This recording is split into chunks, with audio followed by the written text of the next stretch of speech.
नमस्कार दोस्तों, आप सभी का इस YouTube चैनल पे स्वागत है।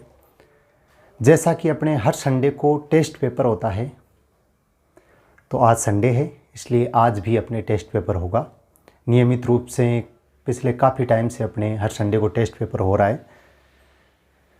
आज अपने 35वां चैप्टर है, उसका टेस्ट पेपर है। 35वां चैप्टर है मेंडल के वंशानुगति के नियम या आनुवंशिकता के नियम, उसका टेस्ट पेपर है। ये चैप्टर बहुत ज़्यादा इम्पोर्टेंट है। इस चैप्टर में से एग्ज़ाम में हर बार एक प्रश्न है वो पूछा जाता है, इसी कारण ये चैप्टर है वो ज़्यादा इम्पोर्टेंट बनता है। तो हम लोगों को इस चैप्टर को थोड़ा ज़्यादा अच्छी तरह से पढ़ना है, थोड़ा बड़ा भी है।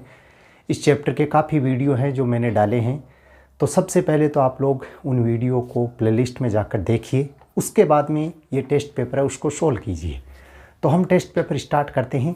अपने पहला प्रश्न है, आनुवंशिकता का जनक किसे कहते हैं और क्यों कहते हैं।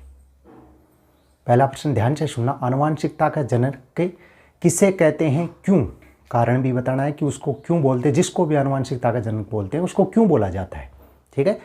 तो पहला प्रश्न ध्यान से सुनना, आनुवंशिकता का जनक किसे कहते हैं, क्यों, कारण भी बताना है। दूसरा प्रश्न है वो है, एकल संकर संकरण व द्विसंकर संकरण में लक्षण पररूपी अनुपात लिखिए। बहुत ही ज़्यादा इंपॉर्टेंट प्रश्न ये, चाहे आप किसी कंपटीशन से मान लो या फिर बोर्ड एग्जाम की दृष्टि से मान लो कि अगर छोटे प्रश्नों में सबसे ज़्यादा इंपॉर्टेंट प्रश्न है तो यही है।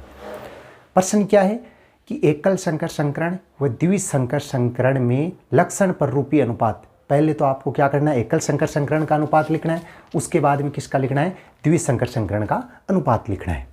तीसरा प्रश्न है, बहुजीनी लक्षण किसे कहते हैं। ध्यान से सुनना, तीसरा प्रश्न है बहुजीनी लक्षण किसे कहते हैं। तीसरा प्रश्न है बहुजीनी लक्षण किसे कहते हैं। चौथा प्रश्न है, मेंडल के कार्यों को दोबारा खोजने वाले वैज्ञानिकों के नाम बताइए।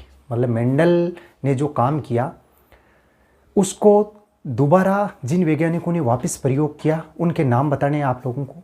तो ये मैंने इंपॉर्टेंट उस टाइम भी बताया था क्लास के अंदर, जब क्लास हुई थी, कि अपने ये है प्रश्न पूछा जा सकता है। आज दोबारा बता रहा हूँ कि ये प्रश्न है वो ज़्यादा इंपॉर्टेंट है, ठीक है, कि मेंडल के कार्यों को दोबारा खोजने वाले वैज्ञानिकों के नाम, 3 वैज्ञानिक है उनके नाम लिखने हैं। पांचवा प्रश्न है, समयुग्मजी व विषमयुग्मजी किसे कहते हैं। केवल परिभाषा लिखनी है पांचवें प्रश्न के अंदर कि समयुग्मजी व विषमयुग्मजी किसे कहते हैं, ठीक है। उसके बाद में देखो छठवां प्रश्न, ठीक है, छठवां प्रश्न, 5 प्रश्न हो गए, समयुग्मजी व विषमयुग्मजी किसे कहते हैं। अब है अपने छठवां प्रश्न। छठवां प्रश्न है, आनुवंशिकी किसे कहते हैं। सबसे पहले आनुवंशिकी शब्द किस वैज्ञानिक ने दिया।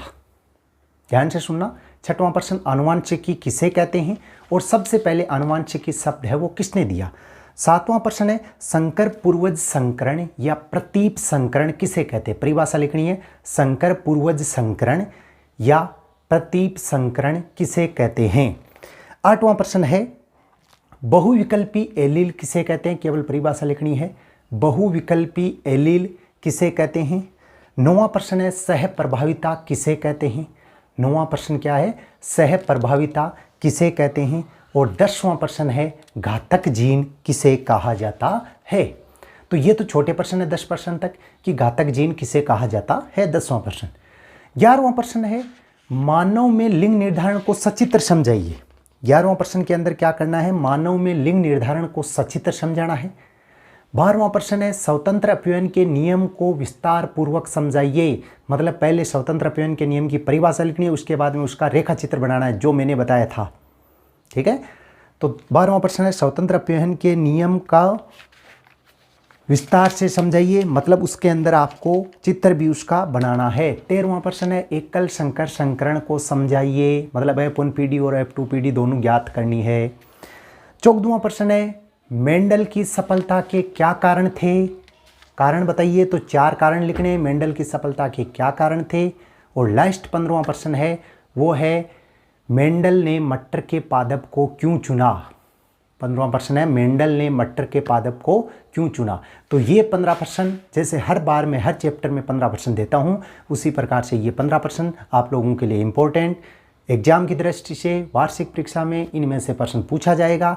इसलिए यदि ये प्रश्न आपको आ रहे हैं तो बहुत बढ़िया बात है, और अगर नहीं आ रहे हैं तो आप लोग इनको एक बार याद कर लें, जिससे आपकी तैयारी है वो और ज़्यादा अच्छी हो जाए, आपके बोर्ड एग्ज़ाम के अंदर अच्छे अंक प्राप्त हो।